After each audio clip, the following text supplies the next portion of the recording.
अध्यक्ष महोदय, साथ ही यहाँ उपस्थित सभी नवनिर्वाचित माननीय सदस्यगण, मेरे मंत्रिमंडल के सहयोगी तथा विपक्ष के उन सभी सम्मानित सदस्यों का भी मैं स्वागत करता हूं जो विभिन्न दलों से चुनकर आए हैं। मैं उन सभी महानुभावों को इस अत्यंत ऐतिहासिक और गौरवशाली विधानसभा की ओर से, व्यक्तिगत रूप से अपनी ओर से और समस्त सरकार की ओर से हार्दिक बधाई और शुभकामनाएं प्रेषित करता हूं। मैं सबसे पहले तो मैं सभी सदस्यों और विपक्षी दलों, मुख्य विपक्षी दल सहित अन्य विपक्षी दलों को भी धन्यवाद ज्ञापित करना चाहूंगा कि उन्होंने पश्चिम बंगाल विधानसभा की महान परंपरा का पालन करते हुए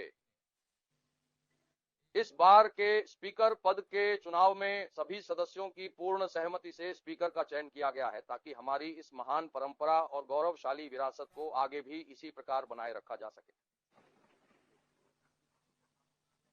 मैं पूरी उम्मीद करता हूं कि इस बार की हमारी यह विधानसभा पश्चिम बंगाल के लोगों के आशा, भरोसा और अपेक्षाएं पूरी करने में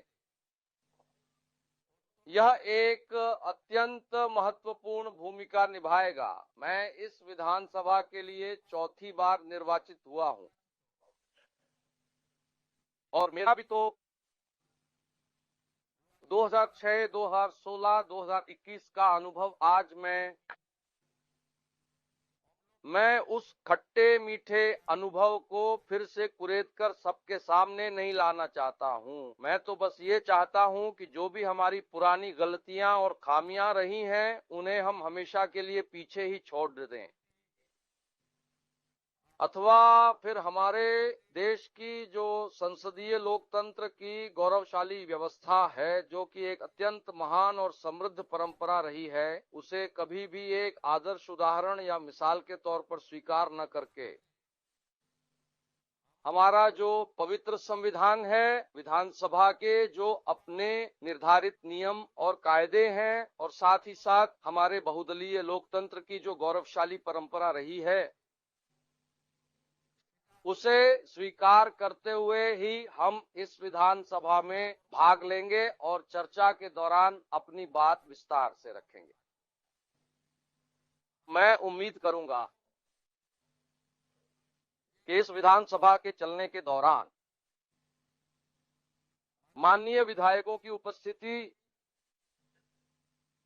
सदन की हर चर्चा और महत्वपूर्ण विषयों में सक्रियता से भाग लें। विपक्ष का कड़ा विरोध तो होगा ही, वे अपनी मांगों पर अड़े भी रहेंगे, पर हमें पहले दिन से ही पूरी तैयारी और सतर्कता रखनी होगी। वे विधानसभा की काम की पूरी प्रक्रिया, विधानसभा की बीए समिति के अंतर्गत जो भी महत्वपूर्ण निर्णय सर्वसम्मति से लिए जाएंगे, वे उन निर्णयों को किसी भी स्थिति में विफल करने की किसी भी प्रकार की कुत्सित कोशिशों से पूरी तरह से दूर रहेंगे। हम वास्तव में एक ऐसे नए और गौरवशाली युग का सूत्रपात करना चाहते हैं जो हमारे देश के लिए अत्यंत शुभ हो। हमारा महान भारतवर्ष अनेक राज्यों के एकीकरण से निर्मित विश्व का सबसे विशाल और व्यापक लोकतांत्रिक राष्ट्र, साथ ही अन्य विभिन्न राज्यों की विधानसभाओं के कार्य प्रदर्शन का आकलन अपने इलाके के विधायक के कामकाज को अब लोग सीधे तौर पर देख सकते हैं। हमारी इस विधानसभा में विधायकों का कामकाज कैसा है, क्या वे नियमित रूप से आ रहे हैं या नहीं, यह सब अब स्पष्ट है। जिन उद्देश्यों के लिए क्षेत्र की जनता ने उन्हें चुना है, वे अपनी जवाबदेही और कर्तव्यों का निर्वहन किस हद तक कर पा रहे हैं या नहीं कर पा रहे हैं, इन सभी विषयों के बारे में मतदाता, लोकतंत्र, जनता, जनार्दन, वे पूरी तरह से अंधेरे में रहते हैं। इसलिए मैं उम्मीद करूंगा तो माननीय अध्यक्ष के नेतृत्व में यह ऐतिहासिक विधानसभा जो 20 जून 1947 को डॉक्टर श्यामा प्रसाद मुखर्जी के नेतृत्व में भारत मुक्ति प्रस्ताव 28-21 मतों से पारित किया गया था, उस विधानसभा में आम जनता के निगरानी को सुनिश्चित करने के उद्देश्य से विभिन्न वाद विवाद, प्रश्नोत्तर सत्र, विधेयक, बजट, विभागीय बजट, निजी सदस्यों के विधेयक, ध्यानाकर्षण प्रस्ताव, संसद का शून्य काल, विशेष उल्लेख इत्यादि, यह सब इसमें शामिल है। इस कार्यक्रम को लाइव प्रसारित करने की पूरी व्यवस्था करनी होगी।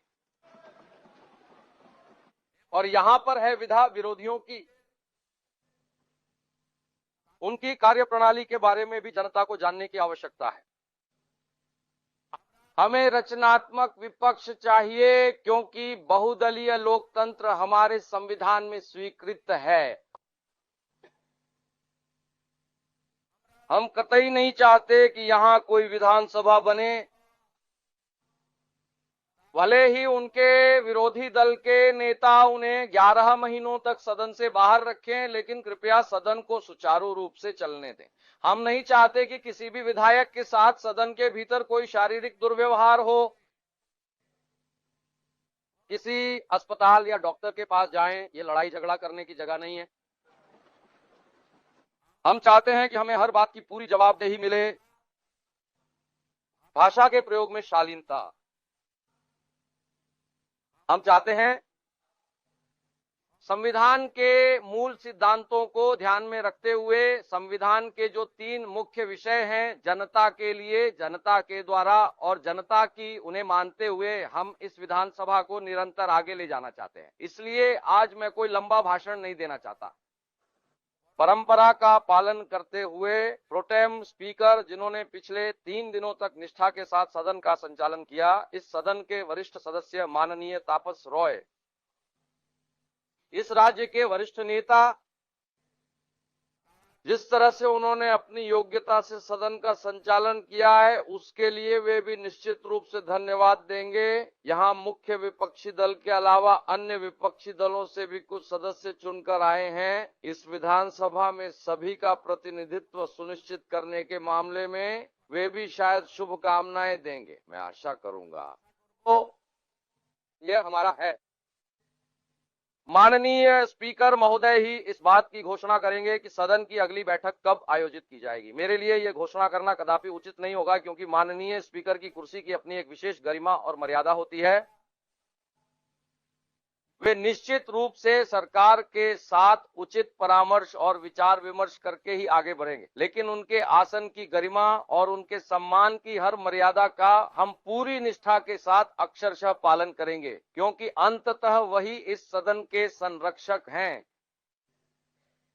इसीलिए मैं आशा करूंगा कि जब अगली विधानसभा का पूर्ण बजट सत्र हो, तो महामहिम राज्यपाल के अभिभाषण से पहले सर्वदलीय बैठक, बीए समिति, विभिन्न हाउस कमेटी और स्टैंडिंग कमेटी का गठन, लोक लेखा समिति का निर्माण और वित्त समितियों का चुनाव हो।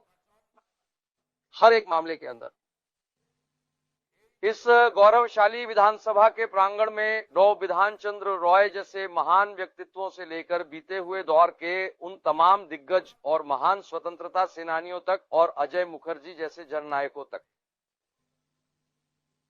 जिस तरह से उन्होंने इस विधानसभा का संचालन किया है, जो पुरानी परंपराएं रही हैं, हम उन परंपराओं को आगे भी जारी रखेंगे। साथ ही इस विधानसभा में कुछ सुधार लाने की भी आवश्यकता है।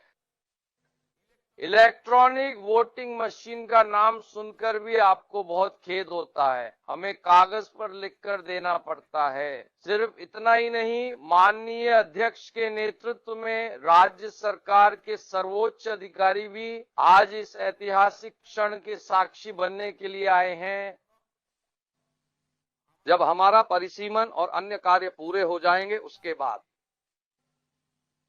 विधानसभा सीटों की संख्या भी शायद बढ़ सकती है। इसलिए भविष्य की योजनाओं में अध्यक्ष के नेतृत्व और राज्य सरकार के सहयोग से हम आने वाले दिनों में नए विधानसभा भवन के निर्माण का प्रयास करेंगे। यह आशा व्यक्त करते हुए मैं विपक्ष को आश्वस्त करना चाहता हूं,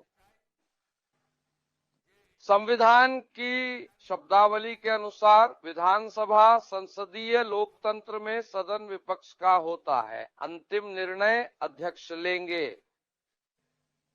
परंतु चर्चा में भाग लेने और समय के आवंटन के मामले में मैं सरकार और सत्ताधारी दल की भूमिका को पूरी तरह स्पष्ट करना चाहता हूं। भले ही संख्या बल में आप बहुत कम क्यों ना हो, लेकिन हम 50-50 के बंटवारे के अपने निर्णय से बिल्कुल भी पीछे नहीं हटेंगे। सदन में हमारा बहुमत है, फिर भी सरकार और सत्ता पक्ष की ओर से यह विशेष व्यवस्था रहेगी कि अध्यक्ष महोदय आपको सदन में अपनी बात रखने का पर्याप्त अवसर दें। प्रदेश के मुख्यमंत्री के नाते मैं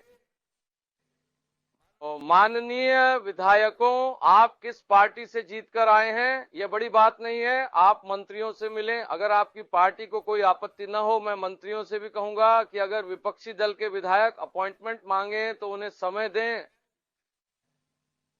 जब मंत्री इलाके में जाएं तो चाहे वह किसी भी दल का विधायक हो, उन्हें सूचित किया जाना चाहिए। और माननीय विधायक, पहले जब हम पत्र लिखते थे तो कई मंत्री जवाब नहीं देते थे। मुख्यमंत्री की तो बात ही छोड़िए, आप लोगों ने मुझे पत्र लिखा है, आगे भी लिखेंगे, आपको पावती भी मिलेगी और कुछ सकारात्मक परिणाम भी देखने को मिलेंगे, निश्चिंत रहें। भारतीय जनता पार्टी 21 राज्यों में माननीय नरेंद्र मोदी जी के मार्गदर्शन में जिस तरह से सरकार चला रही है, यह सरकार भी उससे अलग नहीं होगी। आप सभी अपना ख्याल रखें। भारत माता की वंदे वंदे। Subscribe to One India and never miss an update. Download the One India app now.